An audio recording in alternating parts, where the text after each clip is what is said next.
호산나 찬양대 찬양 감사합니다.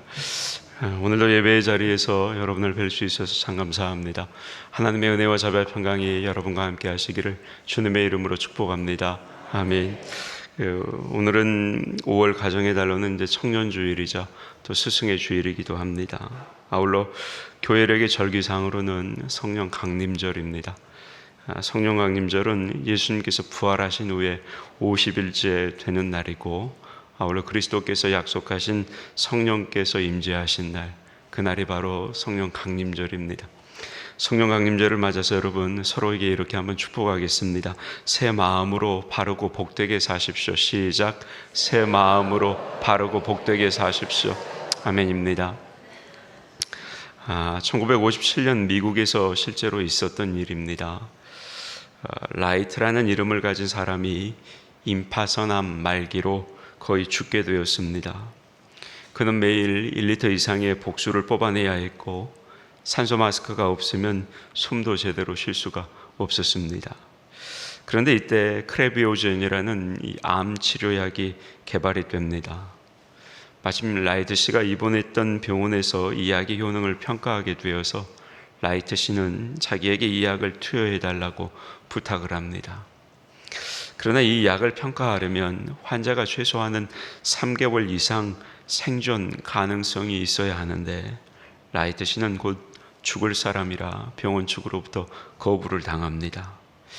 하지만 라이트 씨가 얼마나 처절하게 매달리는지 병원에서는 그 약을 이 라이트 씨에게 투여하기로 결정을 합니다. 그러면서도 이 담당 의사는 금요일에 약을 투여하면서 이 라이트 씨가 곧 죽을 것이고, 그러면 다른 환자에게 이 약을 투여해야겠다, 이 마음을 가지고 약을 투여했습니다. 그리고 이제 금요일이 되어 이 라이트 씨에게 이 크로비오젠을 투여했는데, 월요일에 출근을 해보니까 그동안 다 죽어가던 이 라이트 씨가 걸어 다니고 있는 것이었습니다. 의사는 같은 약을 투여한 다른 환자들을 살펴보니까 다른 환자들은 그런 효과가 나타나질 않았어요. 그런데 이 라이트 씨는 급속히 회복이 되었습니다. 10일 후에, 무려 10일 후에 이 라이트 씨는 퇴원까지 하게 됩니다. 그러나 2달 후에 이 신약이 별 효과가 없다는 기사가 나옵니다. 라이트 씨가 이 기사를 읽었어요. 그러자 다시 암이 재발해서 병원에 입원을 합니다.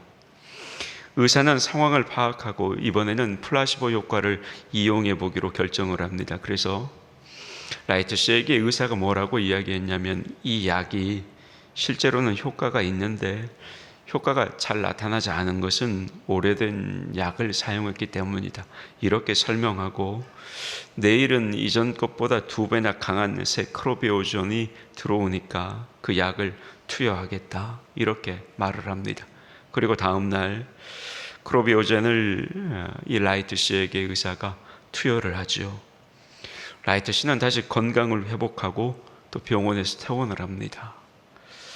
이때 투여한 것은 여러분 약이 아니었어요. 뭐였냐? 생리식염수였습니다. 그러나 6개월 후에 다시 크레비오젠이 암 치료에 효과가 없다는 기사가 나옵니다. 이때는 미국 의학협회에서도 이 신약이 효과가 없다라고 아예 발표를 해버립니다. 그래서 그 후에 며칠 만에 이 라이트 씨가 다시 증세가 악화가 되어서 병원에 입원을 하게 되었고, 불과 이틀 만에 이 라이트 씨는 죽고 맙니다. 여러분, 이 사건은 사람의 마음이 우리의 몸에 얼마나 큰 영향을 미치는지 그걸 아주 잘 보여주는 사건입니다. 마음을 어떻게 먹느냐에 따라서 무서운 질병을 고칠 수도 있고, 반대로 질병이 생길 수도 있다는 겁니다. 그런데 여러분, 이 마음이라는 게 우리의 몸에만 영향을 미칩니까? 아니죠. 마음은 우리 인생 자체에도 엄청난 영향을 미칩니다. 우리가 잘 아는 대로 이 말 한마디가 사람을 죽이기도 하고 사람을 살리기도 합니다. 왜 그렇습니까? 그 말이 그 사람의 마음을 움직이고 바꿔놓기 때문입니다. 좋은 글씨를 쓴 나다네엘 호도는 본래 세관에서 일을 했던 사람인데, 이 사람은 세관에서 해고를 당하게 됩니다. 호돈이 해고를 당하고 크게 낙심해서 이제 집에를 돌아왔는데 아내가 이 모습을 보고 오히려 이렇게 말합니다. 여보, 정말 잘 됐네요. 이제 당신은 글 쓰는 일에만 집중하면 되겠어요. 호돈이 그럼 우리는 도대체 이제 뭘 먹고 사냐고 걱정을 하자 아내는 모아놓은 돈을 호돈에게 보여주며 이렇게 말을 합니다. 나는 당신이 천재라는 것을 한 번도 잊은 적이 없습니다. 그래서 당신이 작품 쓰는 날을 대비해서 돈을 조금씩 모아두었습니다. 이렇게 호돈은 아내의 도움으로 위대한 작가가 될 수가 있었던 겁니다. 여러분, 호돈이 아내가 모아둔 돈 때문에 성공한 겁니까? 그렇지 않죠. 아내의 말을 듣고 자신이 위대한 작가가 될 수 있다는 마음을 가지게 되어서 성공한 겁니다. 만약에 이때 아내가 호돈과 같이 낙심했거나 호돈을 비난했다면 여러분, 호돈은 결코 훌륭한 작가로 성공하지 못했을 겁니다. 이렇게 말 한마디가 사람을 살리는 것도 그 말이 그 사람의 마음을 새롭게 만들어주기 때문이에요. 말 한마디 정말 조심하게 잘해야 되는 겁니다. 그런데 여러분, 마음이 이렇게 이 땅에서의 삶, 이 생에만 영향을 미치는 게 아니에요. 우리의 마음은 영생에도 영향을 미칩니다. 왜냐하면 우리의 마음이 악하면 죄를 짓기 때문입니다. 그래서 예수님도 마가복음 7장 20절에서 23절 말씀에 이렇게 이야기하셨습니다. 또 이르시되 사람에게서 나오는 그것이 사람을 더럽게 하느니라. 속에서 곧 사람의 마음에서 나오는 것은 악한 생각, 곧 음란과 도둑질과 살인과 간음과 탐욕과 악독과 속임과 음탕과 질투와 비방과 교만과 우매함이니 이 모든 악한 것이 다 속에서 나와서 사람을 더럽게 하느니라. 주님의 말씀이 여러분, 이렇게 악한 마음 때문에 우리는 죄를 짓고 때로는 하나님의 벌을 받는 겁니다. 반대로 우리가 마음으로 예수님을 믿으면 죄를 용서받고 바른 삶을 살고 아울러 구원과 축복의 길을 갈 수도 있습니다. 그래서 로마서 10장 9절 말씀에 이렇게 증거합니다. 네가 만일 네 입으로 예수를 주로 시인하며 또 하나님께서 그를 죽은 자 가운데서 살리신 것을 내 마음에 믿으면 구원을 받으리라. 여러분, 여기서 입으로 시인한다는 것은 단지 마음으로 믿는 것을 표현한 것일 뿐입니다. 진짜 중요한 것은 뭘로 믿는 거예요? 마음으로 믿는 거예요. 왜요? 하나님은 마음을 보시기 때문입니다. 그리고 우리가 이렇게 마음으로 믿고 기도하면 놀라운 기도의 응답도 받게 됩니다. 그래서 마가복음 11장 24절은 이렇게 증거합니다.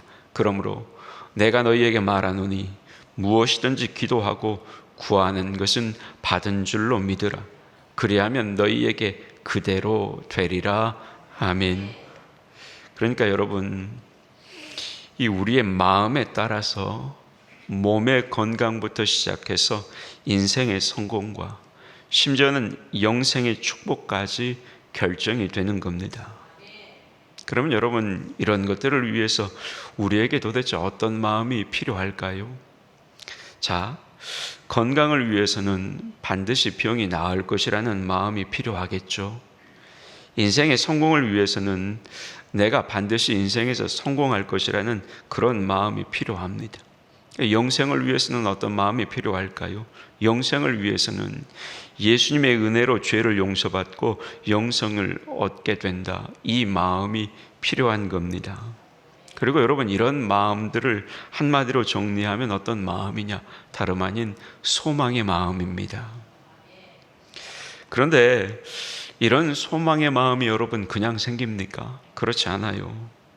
자, 병이 나을 것이라는 마음이 그냥 생기는 거예요? 아니죠.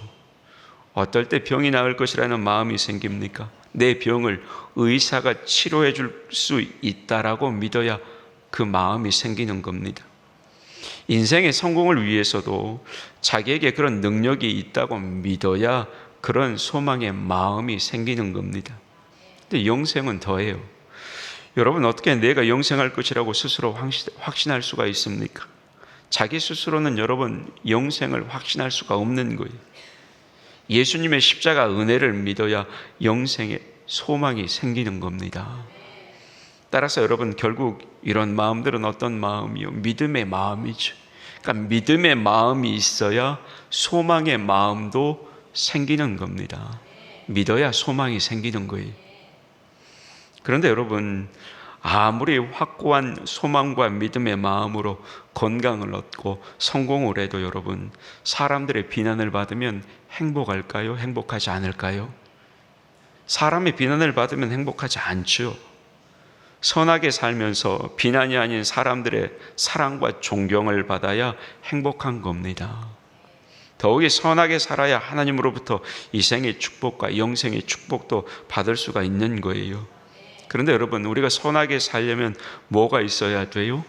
선하게 살려면 선한 마음이 있어야 하죠. 그러면 선한 마음이 어떤 마음입니까? 선한 마음은 사랑하는 마음이에요. 왜요? 선의 기준은 하나님의 뜻인데 하나님의 계명을 한마디로 하면 사랑이기 때문입니다.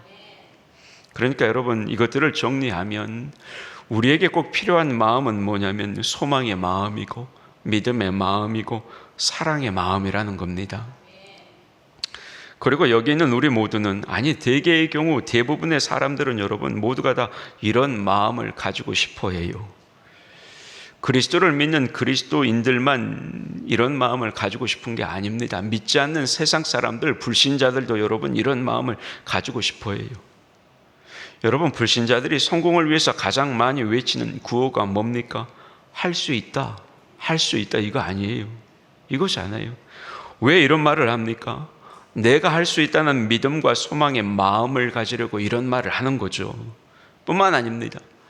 세상의 가정이나 직장에서 서로 사랑해야 행복해진다는 것을 모르는 사람은 여러분 아무도 없어요. 따라서 사람은 누구나 이런 마음들, 믿음의 마음, 소망의 마음, 사랑의 마음을 다들 가지고 싶어 하는 겁니다. 그런데 문제가 있죠. 뭐가 문제입니까? 우리 마음이 우리 마음대로 되지 않는다는 거예요. 우리 마음이 우리 마음대로 안 돼요. 물론 우리 스스로가 조금은 우리의 마음을 제어할 수는 있습니다. 그러나 우리 스스로 우리 마음을 완전하게 우리가 원하는 대로 만들 수는 없어요. 우리가 믿음의 마음, 소망의 마음, 사랑의 마음을 가지고 싶어는 하지만 어때요? 실제로는 우리 마음에는 끊임없이 의심과 염려와 낙심과 절망과 미움이 생기는 거죠. 그렇지 않습니까? 그러지 않아야 된다는 걸 알아요. 모르는 게 아니에요. 머리로는 안다는 말입니다. 그런데 내 마음이 내 마음대로 되지 않는 거예요.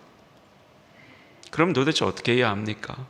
하나님은 우리의 마음을 보시고 우리를 평가하신다 그러고, 우리 인생도 우리의 마음에 따라 결정이 되는 것이고, 그런데 우리는 우리 마음을 우리 생각대로 할 수가 없습니다.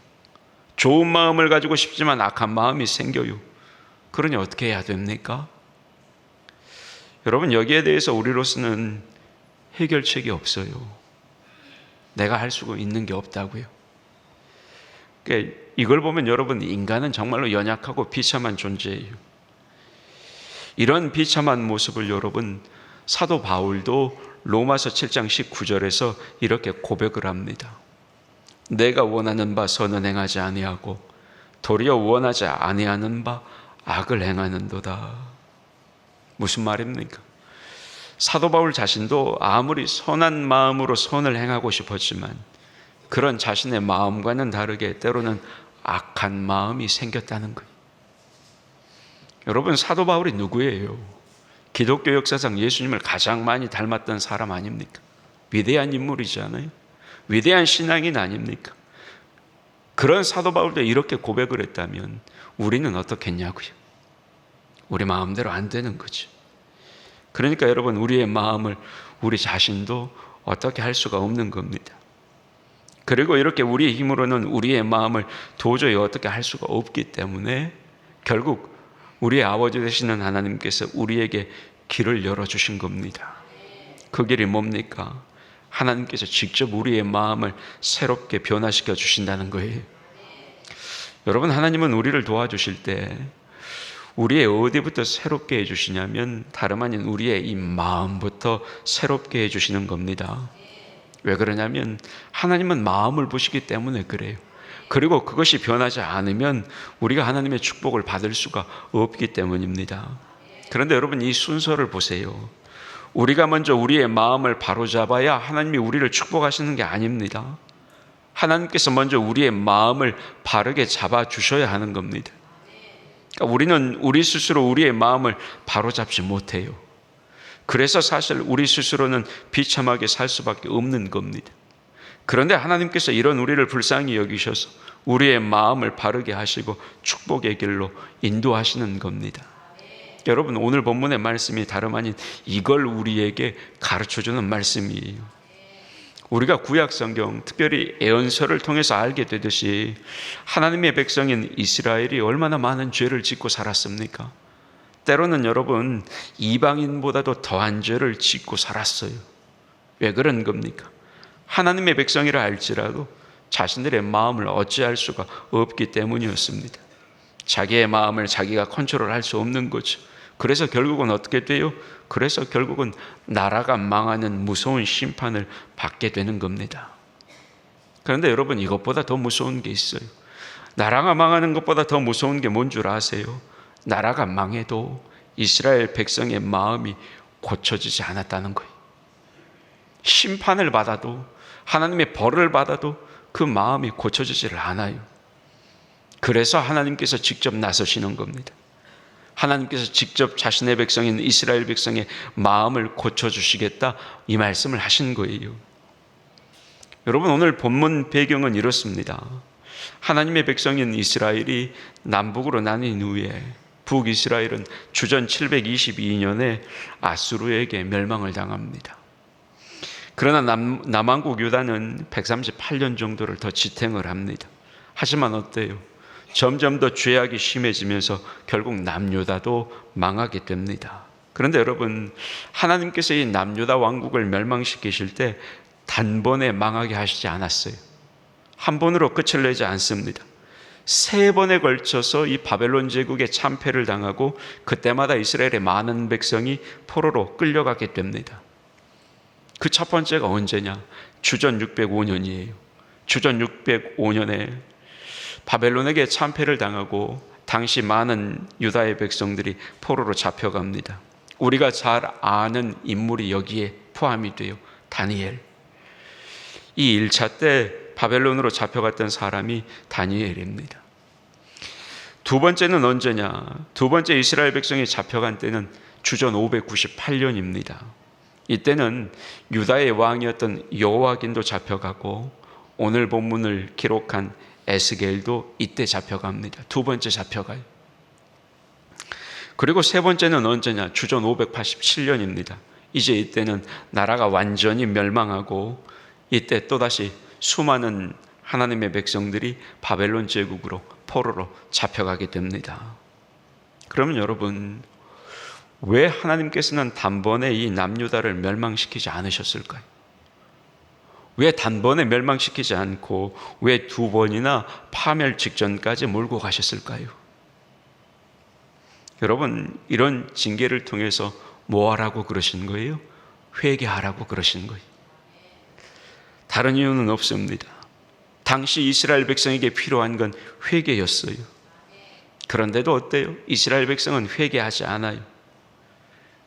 2번의 기회를 주었으나 이스라엘 백성은 하나님께 회개하지 않습니다.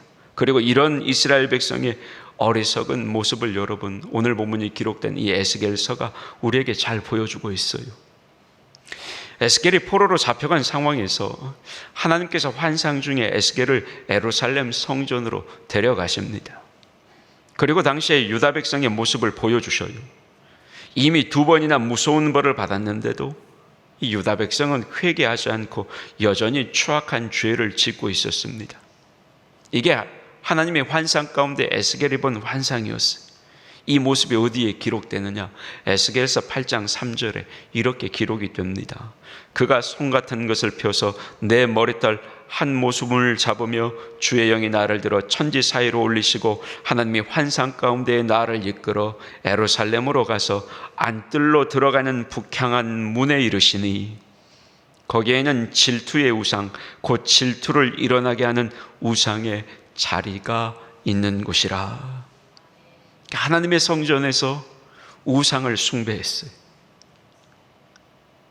그런 모습 때문에 하나님께서 패망 직전까지 그 이스라엘 백성을 몰고 가셨음에도 불구하고 그런 일을 당하고도 회개하지 않고 오히려 하나님의 성전에서 우상을 숭배했다라는 것입니다.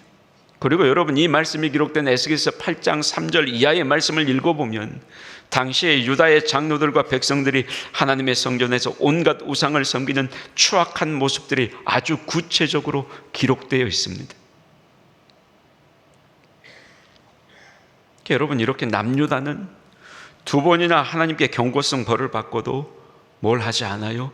회개하지를 않아요. 그래서 결국은 세 번째 침략을 받고 나라가 완전히 망하게 되는 겁니다. 그럼에도 여러분, 우리는 알아요. 뭘요? 하나님께서 이렇게 나라를 망하게 하신 것도 사실은 이스라엘 백성을 완전히 멸망시키시기 위한 그런 하나님의 마음이 아니었다라는 사실을 우리는 압니다. 나라를 멸망시키는 건 역시 뭐였어요? 하나님께서 하나님의 백성을 구원하시기 위한 하나님의 방법이었다는 겁니다. 나라가 망하는 건 그건 문제가 아니에요. 뭐가 문제예요? 그 마음이 회복되지 않는 게 문제예요. 하나님을 향한 사랑이 회복되지 않는 게 문제예요. 그게 문제라고요.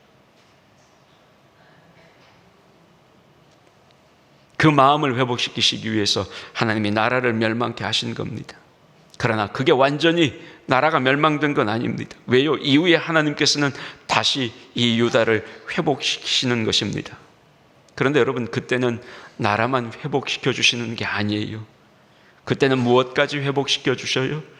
지금까지 새로워지지 않았던 그들의 마음, 회개하지 않았던 그들의 마음, 하나님에 대한 사랑을 잃어버린 그들의 마음, 여러분, 그 마음까지도 하나님께서 새롭게 변화시켜 주시고 회복시켜 주신다는 겁니다. 여러분, 그 내용이 오늘 보면 26절과 27절의 말씀이 26절과 27절의 말씀 다시 한번 함께 받겠습니다. 시작. 또 새 영을 너희 속에 두고 새 마음을 너희에게 주되 너희 육신에서 굳은 마음을 제거하고 부드러운 마음을 줄 것이며 또 내 영을 너희 속에 두어 너희로 내 율례를 행하게 하리니 너희가 내 규례를 지켜 행할지라. 아멘. 여러분, 말씀을 잘 보세요. 하나님께서는 마음만 새롭게 하시는 게 아닙니다. 하나님께서는 이 같은 포로시기 가운데 유다 백성의 마음을 새롭게 하시기 위해 뭘 주시느냐? 다름 아닌 새 영을 주시는 겁니다. 26절, 또 새 영을 너희 속에 두고 27절, 또 내 영을 너희 속에 두어, 이렇게 말씀하시는 거예요. 여러분, 하나님께서는 포로시기의 유다 백성에게 다름 아니라 하나님의 영, 새 영을 부어주셨던 겁니다. 그래서 어떤 일이 벌어져요? 그제서야 유다 백성이 회개해요. 그제서야. 그 전에 회개를 위해서 그렇게 기회를 주셨건만 그들은 회개하지 않았습니다. 그런데 하나님께서 하나님의 영, 새 영을 부어주시자 회개하지 않았던 그들이 이제는 회개하는 겁니다. 물론 여러분, 그전에도 개인적으로 회개하는 사람이 있었겠죠. 그러나 하나님의 백성, 하나님의 공동체가 전체적으로 이렇게 하나님 앞에서 회개하고 믿음에 바로 서게 된 것은 다름 아니라 이때였습니다. 그래서 이후에 유다 백성은 다시 고국으로 돌아오는 하나님의 복을 받게 되는 겁니다. 여전히 나라는 예전만큼 온전하지는 회복되지 않았지만 그럼에도 다시 고국으로 돌아와 성전을 재건하고 하나님의 백성답게 사는 그런 축복을 받은 겁니다. 그런데 여러분, 우리가 여기서 하나 주의하고 넘어가야 할 게 있습니다. 그게 뭐냐? 이때 하나님께서 부어주신 하나님의 영, 새 영은 온전한 회복의 축복이 아니었다는 거죠. 온전한 회복의 축복은 조금 더 기다려야 했습니다. 언제까지요? 예수님께서 오시고 이어서 성령께서 오셔야 정말로 새 영이 임하고 새로운 마음이 생기는 참된 회복의 축복이 완성되는 것입니다. 그런데 실제로 어때요? 정말 성령께서 오셨습니다. 오순절 성령 강림 사건이 여러분 바로 그겁니다. 여러분, 오순절 성령 강림 사건 이후에 얼마나 놀라운 역사가 많이 일어납니까? 새 영을 받고 새로운 믿음과 소망과 사랑의 마음을 받은 하나님의 사람들이 하나님의 교회를 세우고 교회를 섬기고 봉사하며 여러분 세상 가운데 얼마나 놀라운 구원의 역사를 펼쳐왔습니까? 여러분, 그 놀라운 구원의 역사는 지금도 계속되고 있는 거예요. 교회를 통해, 여러분과 나라는 교회를 통해 그 놀라운 역사는 지금도 계속되고 있는 겁니다. 죄악과 욕망과 좌절과 슬픔 속에 살던 사람들이 이제는 성령의 역사 속에서 주님을 만나고 온전한 새 사람으로 변해서 감사와 기쁨과 사랑의 삶을 살고 있게 된 것이죠. 그런 차원에서 여러분과 제가 이 말씀의 증인일 수도 있는 겁니다. 뿐만 아니죠. 이런 분들이 우리 주변에도 얼마든지 많이 계시죠. 처음에는 그저 그런 신앙인이었어요. 똑같은 신앙인. 교회와 삶이 다른 신앙인, 교회의 모습과 삶의 모습이 다른 신앙인들이었어요. 그저 그런 신앙인. 그러나 그런 분들이 성령의 역사 속에서 참 주님을 만나고 자신의 변화를 간증하는 분들, 그런 분들이 여러분 우리 주변에도 얼마든지 있다는 겁니다. 그런데 여러분 보세요. 그런 분들이 자기의 힘으로 변했겠습니까? 아니요. 자신의 힘만으로는, 자신의 결단만으로는 변할 수가 없는 거예요. 내가 그걸 하지 않겠다 결단해놓고 어디 그게 내 마음대로 되십니까? 선거한다고 하는데 1차 결과가 나왔어요. 나보다 위에 있는 사람들을 보면서 어떤 마음 드세요? 물론 축하하는 마음도 드시겠지만 그렇지 않죠. 다른 마음들도 드는 게 우리의 인간의 연약한 마음이라고요. 그러니까 여러분, 우리 자신의 힘만으로는 우리는 바뀌지 않아요. 성령께서 임재하셔서 우리를 바꾸어 주셔야 우리의 마음이, 우리의 생각이, 우리의 삐뚤어진 신앙이 고쳐지고 변화되는 겁니다. 제가 여러분 이 시간에 그런 기쁨을 경험하신 분의 간증을 하나 소개해 드릴게요. 제가 이름은 밝히지 않기로 약속을 하고 소개한 거니까 이름 이해해 주시기를 바랍니다. 목사님 말솜씨가 없습니다. 양해 부탁드립니다. 중략. 봉사관을 리모델링하고 선거를 하면서 목사님은 새벽마다 이 일은 우리의 마음을 새롭게 하고 비뚤어진 신앙을 바르게 세워가는 일이라 강조하셨습니다. 그러면서 그건 우리 마음대로 안 되는 일이라고, 그래서 기도해야 한다고, 우리 스스로가 고치는 것이 아니라 하나님께서 해주셔야 가능한 일이라고 하셨습니다. 사실 처음에는 그 말씀이 무슨 뜻인지를 몰랐습니다. 왜 저런 말씀을 하시지 그저 의아했습니다. 그런데 얼마 전 새벽에 알게 됐습니다. 사실 저는 꽤나 오랜 시간 신앙생활을 한 사람입니다. 그럼에도 가정적으로 어렵고 힘든 일들 때문에 그저 그런 어려운 환경만을 피하고 회복되기를 바라는 마음으로 기도했던 사람입니다. 사실 지금도 이 마음은 변함이 없습니다. 그런데 기도하는 제 마음이 달라졌습니다. 뭐가 달라졌다고요? 마음이 달라졌다고요. 어려운 형편 때문에 아픈 남편과 자녀들, 그리고 제 주변 사람들을 보는 제 시선이 참 많이 병들어 있었음을 성령께서 깨닫게 해주셨습니다. 병들어서 아픈 사람이 바로 저였고 누군가를 아프게 한 사람이 바로 저였습니다. 특히나 남편과 자녀들을 많이 아프게 했네요. 중략, 저희 남편은 오랜 시간 많이 아팠습니다.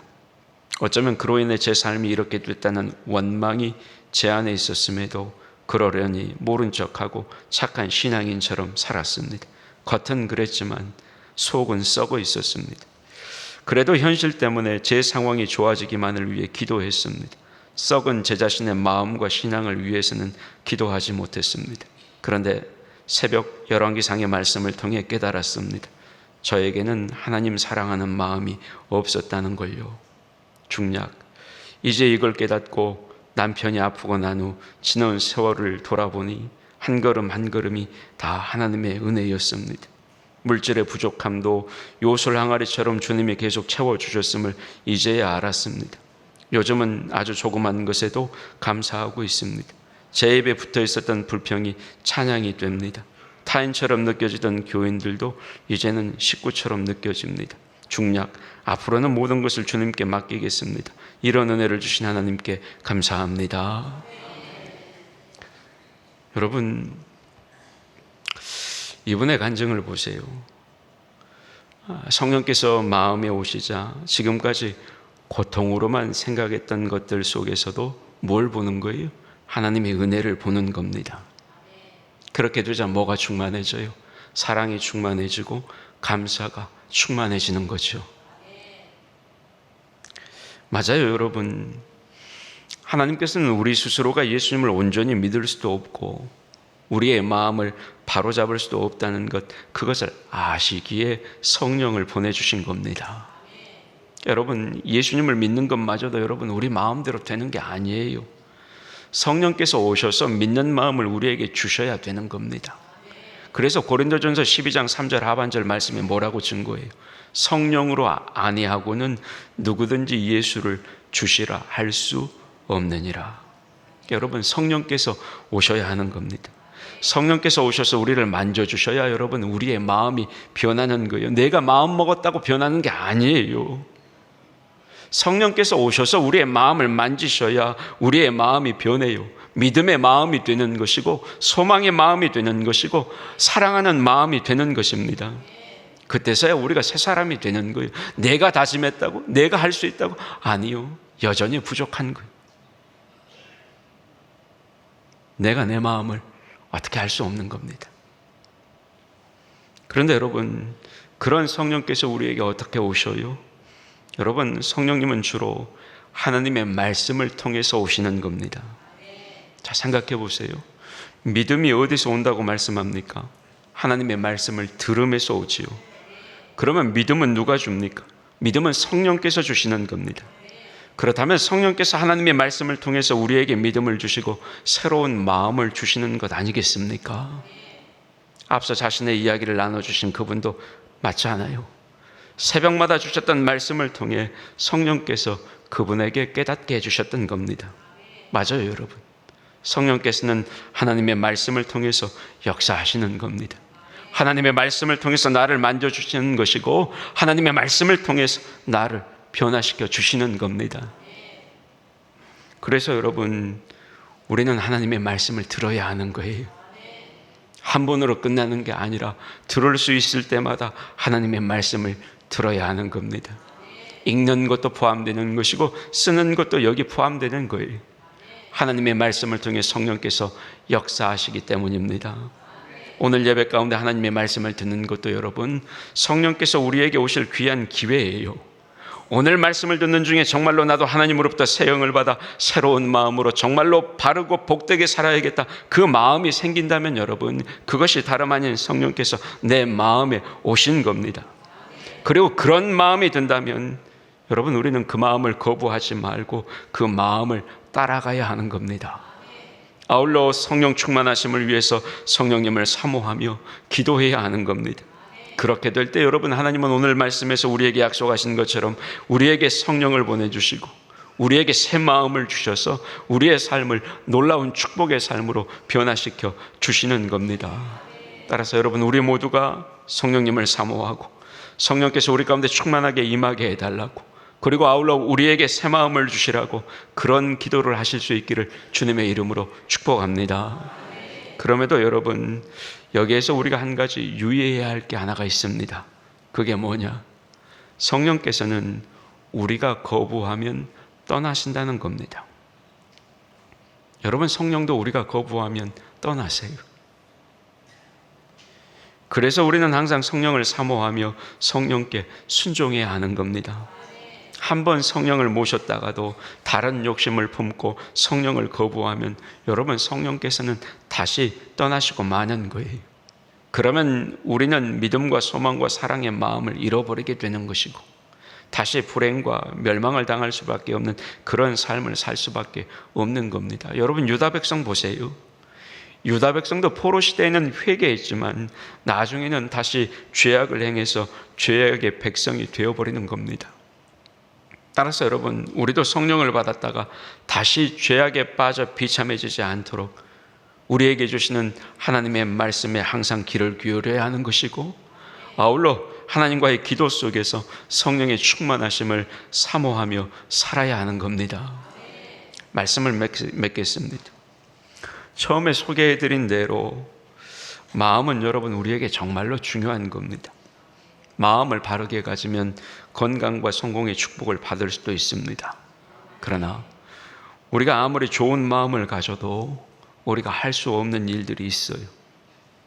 여러분, 우리가 마음만 바르게 먹는다고 우리의 모든 병이 낫고 우리의 모든 일이 잘 됩니까?